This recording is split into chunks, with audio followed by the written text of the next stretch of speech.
Hi, it's Lena, and today I want to touch on the topic of self-care in recovery. I'm an eating disorder recovery coach, and I wrote an Instagram post about self-care today, and I thought I wanted to make a video as well to just get this message out there because there's so many people who think that they're taking care of themselves because they're taking a bubble bath on Sundays and they're drinking some hibiscus tea or whatever, and that's it. But then every other day of the week they're not really taking care of themselves and not really doing what would be best for them. And so that isn't self-care, and it's very important in recovery to actually learn what it means to take care of yourself.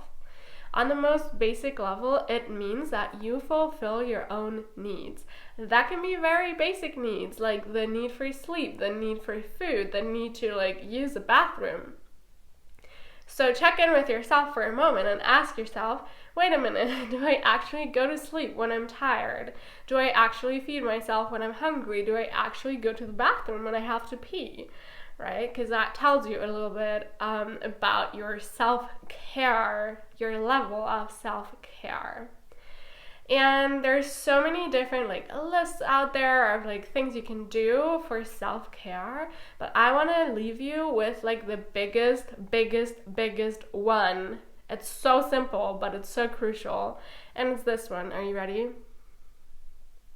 If you want to care for yourself, you have to actually care about yourself. Right? You have to give a shit about yourself. You can't just go through life not really caring about you and then calling a bubble bath self-care. That isn't exactly how it works. It means that you actually put yourself first. You actually act in your own best interest and you execute that in a way that makes sense for you.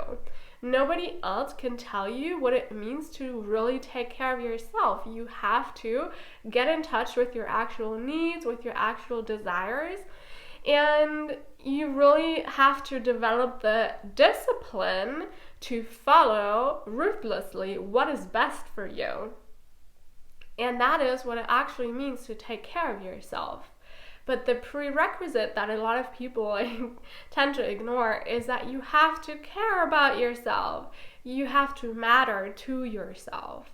So if you're not quite at that point yet, work on that first before you even go into any self-care practice.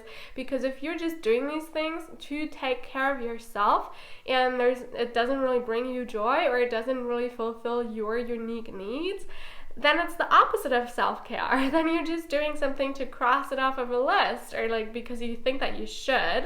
But really what you should do, nobody can tell you that. Nobody can tell you what you should do because it's very different for every single person. And so you have to figure that out yourself. You have to kind of get to that point where you get to know yourself enough, deeply enough to actually be familiar with what would be best for you. So that is my little message on self-care today. I hope you enjoyed it. Please give this video a thumbs up if you did. Subscribe to my channel if you haven't yet. And as always, I want to remind you that I am an eating disorder recovery coach. I do currently have a space available for a one-on-one coaching. So I'll have a link to that in the description box below. You can check that out. And that is it. Have a great day. I'll speak to you soon. Bye.